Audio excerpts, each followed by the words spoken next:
Izimpambano zemigwaqo eziphithizelayo eNingizimu Afrika zivame ukugcwala abantu abacela imali. E-Kimberley iciko elisencane lenza okuhlukile lidansela abashayeli ukuzama impilo.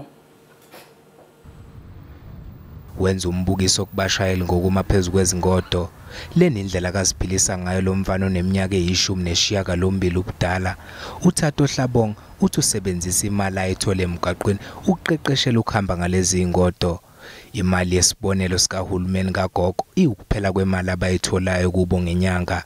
Uthatho uthi kuyamphoqa ukuthi athole into ezofaka okuya ngasethunjini. The money that I make here is enough to pay for my accommodation.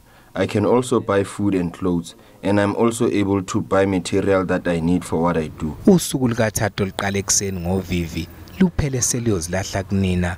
Usuku olugcwele inselele. Uthatho udabuka eFree State, uthi angeke alahle ithemba ngoba uyawazi amaphupho akhe. So I decided to relocate to Kimberley to put together my own team. I have 2 boys that I'm currently training.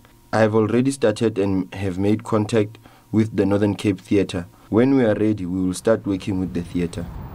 Abantu bendawo bayazigqaja ngothatho. What it does, it's very extraordinary, it's unique, and it's the only one in Kimberley, so it's very much fascinating. It was very interesting to see. It's not one thing you see every day. I don't know if he walks on sticks or what, but it's interesting to see. Leli iciko liqeqesha nabanye abaningi kanti lithi iphupho lalo uqinisekisa ukuthi elikwenza kuba sezingeni eliphezulu.